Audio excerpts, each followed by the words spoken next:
Sahabat fillah yang dirahmati Allah, jumhur ulama berpendapat bahwa yang dimaksud sholat wusta adalah sholat asar. Dan keistimewaan sholat asar disebutkan dalam berbagai hadis. Salah satunya sabda Nabi Sallallahu Alaihi Wasallam, segerakanlah sholat asar pada hari yang penuh mendung, karena barang siapa yang meninggalkan sholat asar, maka terhapuslah semua amalannya. Hadis riwayat Bukhari, Nasai, dan Ahmad.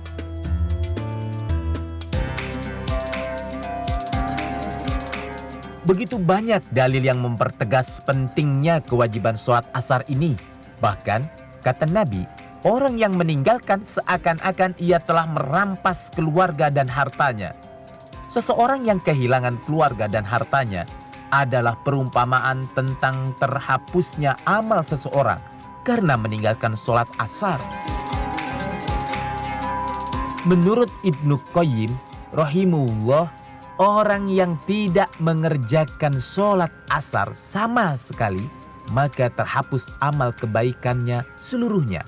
Dan jika hari itu ia meninggalkan sholat asar, maka terhapuslah semua amalannya pada hari itu. Banyak di antara kita yang karena alasan kesibukan, macet di jalan, atau alasan lainnya yang tidak dibenarkan oleh syariat, berani meninggalkan sholat asar, padahal banyak pahala yang akan diraihnya. Allah gandakan pahalanya 2 kali lipat. Inilah saat terpenting saat catatan amal kita pada hari itu dibawa oleh malaikat ke langit. Orang yang menunda-nunda pelaksanaan sholat sampai waktunya hampir habis disebut dengan ciri-ciri orang munafik. Itulah sholatnya orang munafik. Duduk mengamati matahari hingga ketika matahari berada di antara 2 tanduk setan, yaitu ketika hampir tenggelam, ia pun berdiri untuk mengerjakan sholat asar 4 rakaat secara cepat, seperti patukan ayam. Dia tidak berzikir untuk mengingat Allah, kecuali hanya sedikit saja. Begitulah sabda Nabi yang diriwayatkan oleh Imam Muslim.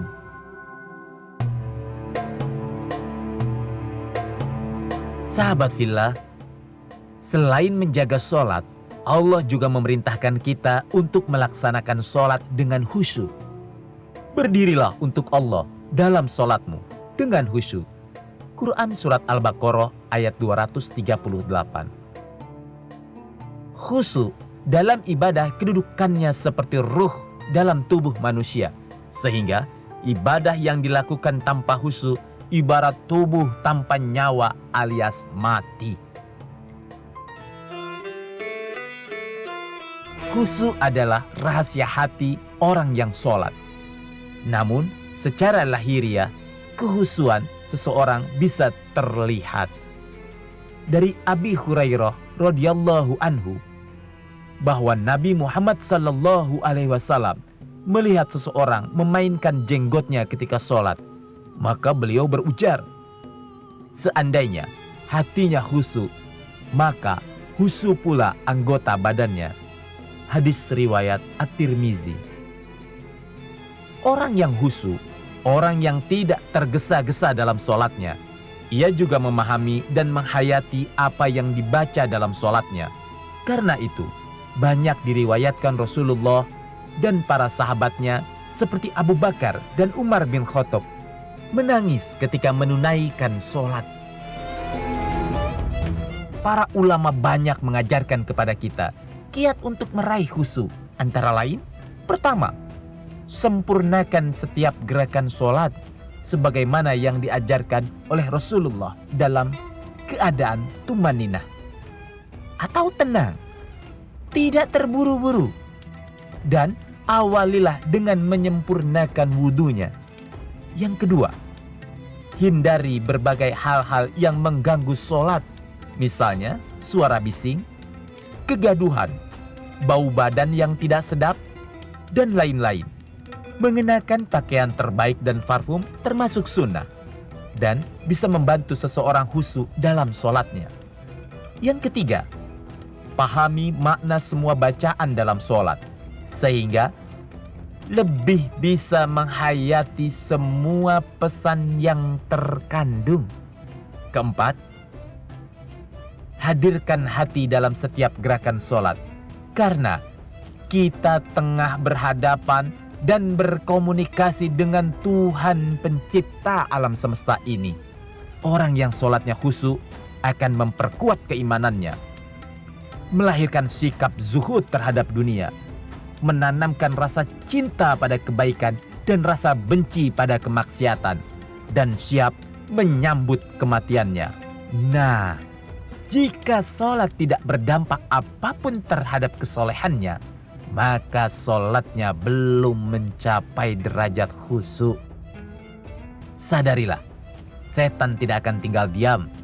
Saat kita mulai berdiri untuk sholat, maka setan pun bersiap-siap untuk menyusup rasa was-was, lamunan, atau pikiran yang tidak penting sehingga lupa dengan kehusuan sholat. Sholat merupakan benteng terkuat seorang hamba yang membuat setan ketakutan. Setan akan berusaha melancarkan serangannya dengan menyibukkan seseorang dengan urusan dunia sehingga lupa waktu sholat. Maka mohonlah perlindungan kepada Allah dari semua godaan setan yang terkutuk. Sungguh aneh, orang yang mengaku beriman masih menyepelekan ibadah sholat. Sholatlah dalam keadaan apapun, sekalipun dalam keadaan sakit, terbaring di tempat tidur, walaupun tak bisa bergerak secara sempurna dalam sholatnya, bahkan sekalipun dengan isyarat. Saat dalam keadaan perang atau keadaan darurat lainnya, sholat tidak boleh ditinggalkan. Allah Ta'ala telah berfirman, yang artinya, jika kamu dalam keadaan takut, bahaya, maka sholatlah sambil berjalan atau berkendaraan. Kemudian apabila kamu telah aman, maka sebutlah Allah. Sholatlah sebagaimana Allah telah mengajarkan kepada kamu apa yang belum kamu ketahui. Quran Surat Al-Baqarah ayat 239. Ibnu Abbas mengatakan, Allah Ta'ala mewajibkan sholat melalui ucapan Nabi kalian dalam keadaan normal 4 rakaat, dalam perjalanan 2 rakaat, dan dalam keadaan takut 1 rakaat. Bahkan sholat bisa dilakukan dengan isyarat. Inilah bukti pentingnya sholat yang tidak boleh ditinggalkan dalam keadaan apapun.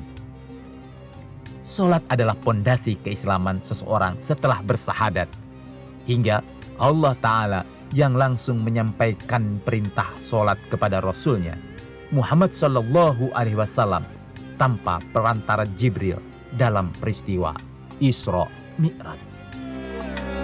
Orang yang sengaja meninggalkan sholat kemudian menganggapnya bukan sebagai kewajiban, maka dia telah kufur. Sebagaimana sabda Nabi, pemisah antara kita dan mereka adalah meninggalkan sholat. Karenanya, barang siapa yang meninggalkan sholat, maka dia telah kafir. Hadis riwayat Tirmizi, Nasai, Ibnu Majah, dan Al-Hakim.